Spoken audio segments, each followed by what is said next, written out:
Là, je suis assis à mon endroit favori, mon petit banc. À partir d'ici, là, je peux voir tout mon jardin. Pour l'instant, là, voyez-vous, dans le bac qu'il y a là, ça a l'air dégueulasse, mais c'est parce que là, il faut que je sorte mes figuiers. Fait que ils font dodo là-dedans. Là. Je vais les sortir. Là-dedans, j'ai plein de pois. C'est un bac. Là. J'ai plein de pois. C'est une couche chaude. Fait que j'ai des carreaux de vitre. Mon abricotier est là. J'ai un pommier en fleurs là. De la vigne qui graine dedans. Plum-cotte. Là-dedans, j'ai plusieurs sortes de pruniers greffés. C'est juste une banque génétique de pruniers. Je m'excuse, poirier. Je dis toujours prunier. Ça, c'est plein de pommiers, mais je le taille pas pour faire des fruits. C'est juste pour garder la génétique chez moi. J'ai un petit SK, un cerisier là. J'ai des mûriers ronces là. L'arbre qui n'a pas débourré dans le fond là-bas, c'est mon Maurice Rhubarb. Là, j'ai mon vieux poirier ici, comme ça, que lui était taillé. J'ai remonté mes ronces. Il faisait dodo là. Je les avais enterrés avec les feuilles qu'il y a là. Avec ces feuilles-là. J'ai enlevé les feuilles, puis j'ai remonté les cannes de ronces. Là, je vais avoir des belles grosses mûres là, au mois d'août. L'idée générale, là, c'est qu'à partir d'ici, ça, là, c'est mon... Comment je pourrais vous dire ça? Si j'ai le choix d'écouter la TV, premièrement, je n'ai pas la TV chez nous, là, mais si j'ai le choix d'être devant la tablette ou l'ordinateur ou être ici, c'est ici que j'aime mieux être. C'est l'endroit le plus important de mon jardin. Puis les filles, mes filles, ma conjointe n'arrête pas de rire de moi parce que ils disent, tu fais jamais rien, Richard, tu fais juste t'asseoir dans ton jardin. Premièrement, c'est pas mal mieux ici, les couleurs sont plus belles. Puis c'est pas mal plus intéressant qu'être dans la maison. Je suis à l'ombre de mon vieux poirier. Je suis bien. Puis d'ici, je vois tout mon jardin. Je vois tout ce qui se passe. Oui, j'ai quelques pissenlits, pas grave.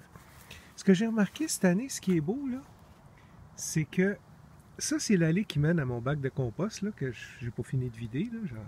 J'ai enlevé la partie d'en avant. Ça, c'est le petit sentier. Puis, il s'est naturalisé des violettes, des belles petites violettes.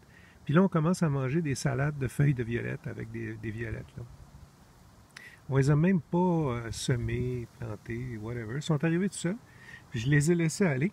Puis même sous mon petit banc, c'est des plantes qui aiment bien pousser à l'ombre. Sous mon petit banc est là.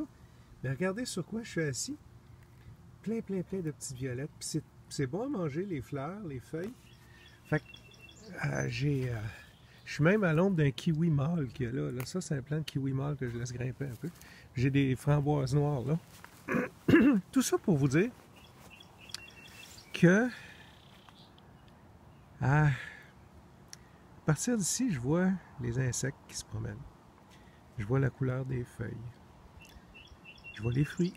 Je vois les pollinisateurs. Je vois les insectes nuisibles. Ben, nuisibles, indésirables, on va dire. S'il se passe quelque chose dans mon jardin, quand je suis assis ici, j'ai des chances de le voir. Puis souvent, je vais me lever puis je vais aller voir plus en particulier à un certain endroit où il s'est passé quelque chose. Regardez, il y a un papillon, là. Ça, là, c'est je me souviens plus du nom, là, mais du chou, là. C'est le vert blanc, la chenille verte là, d'un chou, là, c'est ce papillon-là. Là, il cherche les choux, là. Il cherche la famille des choux, lui. Tout à l'heure, je voyais des abeilles. J'ai vu une abeille qui se réchauffait sur une feuille. Je voyais des bourdons, je vois des coccinelles, je vois...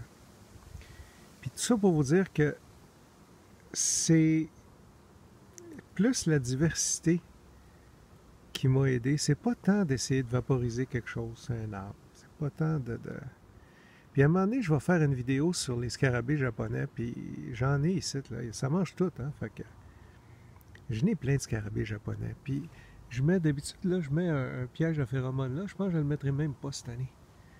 Parce que, assis sur mon petit banc, puis quand je me promène dans mon jardin, je sais très bien c'est quoi que les scarabées japonais vont venir manger, parce que j'ai des plantes sacrificielles.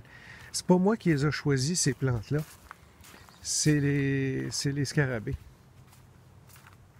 Ça ici, c'est une vigne. perdu l'étiquette. Raisin rouge, pas de noyau, un petit peu acidulé puis sucré, je l'adore. Ce raisin-là. Puis je sais que les scarabées vont jumper là-dedans. Là, okay? Comme la misère sur le pauvre monde, ça va être effrayant. On la voit, là, elle est là, elle est bien, elle va fleurir puis tout ça. Elle allait pas bien l'an passé, puis on dirait que les scarabées se garochent ces affaires qui vont pas bien. Donc, cette année, là, je vais prendre du fumier, je vais l'engraisser du mieux que je peux, puis je vais essayer de la faire pousser le plus possible pour qu'elle puisse résister aux scarabées. Au moins produire le plus de feuilles possible, parce que si les scarabées bouffent toutes les feuilles, j'aurais presque pas de raisin. Je pense que j'ai eu 3 grappes l'an passé, puis je l'adore, ce raisin-là. Mais à la quantité de feuilles qu'il y a ici, puis là on est au printemps, là, on vient de passer la mi-mai, regardez la quantité de feuilles, les scarabées mangeront jamais tout ça, là. Donc, puis ils ont certaines préférences.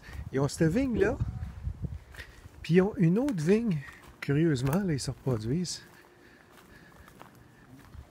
Juste ici. Des vignes là-dedans. Donc, c'est les 2 spots où les scarabées japonais se tiennent, en particulier, mais il y en a partout. Mais peu ailleurs. C'est là qu'ils se promènent. Donc, ces vignes-là, pour moi, sont sacrificielles. Si je voulais en manger plus, j'en mettrais ailleurs de ces vignes-là, je les bouturerais, puis en espérant qu'ils se tiennent surtout dans certains endroits. Puis pendant que les scarabées mangent la vigne qu'il y a là, ben ils bouffent pas d'autre chose. Puis fait que le reste, c'est bien correct. Ils mangeront jamais toutes ces... Regardez les feuilles qu'il y a là. Ils mangeront jamais ça. Ils sont même pas toutes sorties, les feuilles. Le Morus rubra qu'il y a là, ça vient immense. Ça pousse de 2 à 3 mètres par année, cette histoire-là. C'est l'horreur. Les feuilles sont comestibles. Oui, ils en bouffent, les scarabées, mais ça pousse beaucoup plus vite que ce que les scarabées peuvent manger. Puis, je vous le répète, je suis entouré de gazon ici, puis de piscine, puis de driveway, là. Fait que, ici, c'est le buffet, là. Pour toutes les scarabées japonais du coin, là, c'est ici le buffet, là. Mais regardez, des plantes qui sont naturalisées, d'autres que j'ai plantées, qui sont en sous-bois. Ils bouffent un peu de tout, mais ils sont vraiment pas capables de tout bouffer ce qu'il y a là. Ça n'a aucun bon sens. Puis l'autre chose, je commence à avoir des guêpes parasitoïdes qui pondent leurs œufs sur les scarabées ici. Fait que ce que je vise, c'est littéralement, c'est que le système se rééquilibre avec les guêpes parasitoïdes du scarabée japonais. Donc, si vous avez des questions, il fait beau aujourd'hui. J'espère que vous allez en profiter comme moi. Moi, je m'en vais greffer au collectif 21 aujourd'hui. Il fait beau, profitez-en. Passez une belle journée tout le monde.